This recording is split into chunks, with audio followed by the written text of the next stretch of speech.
자, 오늘은 그 첫 번째 시간인데요. 첫 번째로 분석할 사건은 3월 말쯤으로 기억하는데요. 경기도 부천 원미구에서 발생했습니다. 근로자분들이 비계 해체 작업을 하던 도중에 재해자분이 비계의 재료인 유공발판에 맞아서 사망하신 사건입니다. 비계라는 게 뭐냐 하면은 건물 외부에 뭔가 설치가 된 게 보이시죠? 자, 이거는 왜 설치하냐면은 건물 바깥에서 작업할 게 있는 거예요. 작업하는데 요 하부에서만 작업을 하면은 땅에 서서 작업을 하시겠지만 이 상부에서 작업할 일이 있으면 사람이 매달려서 작업을 해야 되잖아요. 그럼 훨씬 위험하잖아요. 그죠? 그러니까 외부에서 작업을 할 수 있도록 만들어 놓은 우리 가시설물이라고 하죠. 그 작업 발판은 그 동그랗게 구멍들이 뚫려 있습니다. 그래서 유공 발판이라고 우리가 부르기도 합니다. 그리고 이렇게 세로에 보시면은 파이프가 보이실 거예요. 그리고 가로에도 보면 이런 파이프들이 보이시죠? 이 파이프들을 비계라고 합니다. 발판을 해체하면 발판을 밑으로 내려야 될 거 아니에요. 파이프를 내리는 방법은 한 3가지 정도가 있어요. 그 중에 이 현장에서 결정한 방법은 이 단부 끝쪽에 사람들이 쭉 일렬로 서서 외부로 발판을 하부로 내려주는 거예요. 그래서 1번 작업자분이 2번 작업자에게 내려주고, 그럼 2번 작업자가 밑에서 받아서 3번 작업자, 4번 작업자 아래로 내려가는 거죠. 그러면은 이 사건은 재해자분이 4번 작업자였던 것 같아요. 신문기사에 보면 목 부위를, 그러니까 경추 부위를 타격받아서 사망하신 걸로 그렇게 나옵니다. 자, 그러면은 이 사고가 누구 잘못으로 난 거냐? 위에서 발판을 놓친 근로자분 책임이냐? 아니면 떨어질 수도 있는데 외부에 나와서 서 계셨던 재해자분 책임이냐?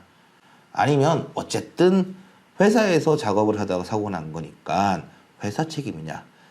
이럴 때는 우리가 이제 법을 봐야 되죠. 법에 어떻게 돼 있는지. 자, 산업안전보건기준에 관한 규칙. 요 규칙의 35조를 보면요. 사업주라는 거는 법을 읽을 때 회사라고 읽으셔도 무방합니다. 회사는 관리감독자로 하여금 별표 2에서 정하는 안전조치를 해라. 별표 2를 보시면요. 5m 이상의 비계를 해체하는 경우에 관리감독자에게 오른쪽에 있는 업무를 수행하라고 하는 건데, 오른쪽에 보면은 작업 방법 및 근로자 배치를 결정하고 감시. 이게 무슨 말이냐면은 회사가 비계를 해체하는 작업을 할 때는 작업 방법을 결정하고, 이 회사는 어떤 작업 방법으로 결정을 했어요? 받아치기로 결정을 했죠. 그렇게 결정을 하면은 그 방법을 안전하게 수행할 수 있도록 근로자를 적절하게 배치하는 방법을 결정해라. 그리고 결정한 방법과 배치에 따라서 작업이 이루어지는지를 우리 여기 있는 관리 감독자를 현장에 배치해서 감시하도록 해라 라고 하는 게 우리 법의 내용입니다. 이 작업 현장에 관리 감독자가 없었다. 그럼 그 자체로 회사에서 잘못한 게 되겠죠. 근데 만약에 관리 감독자가 현장에 존재했다 라고 하면 회사는 전부 다 한 거 아니냐 라고 생각할 수도 있지만, 회사는 비계를 해체할 때 그 시기, 범위, 절차를 작업하는 근로자들에게 교육을 시켜라. 재료, 기구, 공고 등을 올리거나 내리는 경우 근로자가 달줄 또는 달포되는, 만약에 이 현장에서 달줄에 묶어서 내렸다 라고 생각하면 위에 분이 아래 분한테 전달하면서 미스가 있어서 놓치게 되더라도 지상까지 떨어지지는 않았을 거고, 그렇다면 재해자분이 외부에 나와 있었다고 하더라도 맞지 않았을 거고 피해가 발생하지 않았을 거다 라고 우리가 충분히 예상할 수가 있죠. 회사 관계자분들이 이런 생각을 하실 수가 있어요. 아, 재해자분이 왜 그 밖에 나와서, 아니 왜 그 위에서 놓쳐서, 아 그 밑에 층에 있는 분이 왜 제대로 잡지 않아서 똑바로 정신 차리고 일했어야 되는데 대충 하다 사고 났다, 이렇게 생각하실 수도 있는데, 우리 법에서 보면 그러할 가능성에 대해서 회사가 감시를 하고 배치를 하고 지휘하도록 의무를 부여하고 있는 거고, 결론적으로 이 사건은 제가 볼 때는 회사가 크게 항변할 게 많아 보이지는 않아요. 모르죠. 저희가 사실관계를 다 모르니까.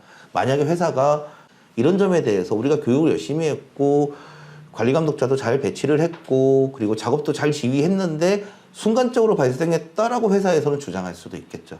그러니까 그런 부분에 대해서 회사는 준비를 하셔야 될 거고, 유가족분들 같은 경우는 제가 말씀드린 이런 부분에서 회사가 충분히 이행하지 않았다, 이런 점들에 대해서 자료를 수집하시고 주장을 하셔야지 서로 유리한 결론을 만들어낼 수 있을 겁니다. 이런 사고를 예방하기 위해서는 첫 번째로는 비계를 해치할 때는 작업 방법하고 근로자의 배치를 아주 디테일한 위치까지 고민해서 안전한 것으로 결정을 하자. 둘째로는 회사가 작업하시는 분들에게 충분한 교육을 시키자. 이 충분한 교육이라는 게 어려운 거 알아요. 왜냐하면 이게 비계 작업하시는 분들, 다른 작업도 비슷한데 10년, 20년 하신 분들은 많고 그분들이 주도해서 하다 보니까 내가 회사보다 더 잘 알아, 이렇게 생각하시는 분들이 꽤 된다는 것도 알고 있습니다. 하지만 회사가 그런 분들까지도 귀에 못이 박히도록 작업 방법에 대해서 거의 세뇌시키듯이 교육을 하면 아무래도 조금 더 지키는 게 사람이니까요. 충분히 교육을 하자. 셋째로는 관리 감독자를 배치해서 결정한 방법과 배치 위치대로 작업을 하는지 항상 감시하자. 넷째로는 우리 근로자분들도 내가 잘 안다고 생각하지 마시고 회사가 얘기하는 것들이 충분히 고민한 거니까 회사가 수립한 계획에 따라서 작업을 하자. 마지막으로는 서로 이렇게 근로자분과 회사분이 안전한 방법을 찾고 그거를 준수해서 작업을 마무리한 다음에 안전하게 퇴근하고 식구들하고 즐거운 저녁 시간을 보내자.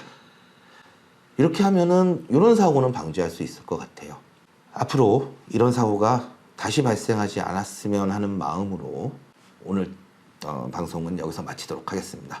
이상 현장 어떠니의 김희택 변호사였습니다. 감사합니다.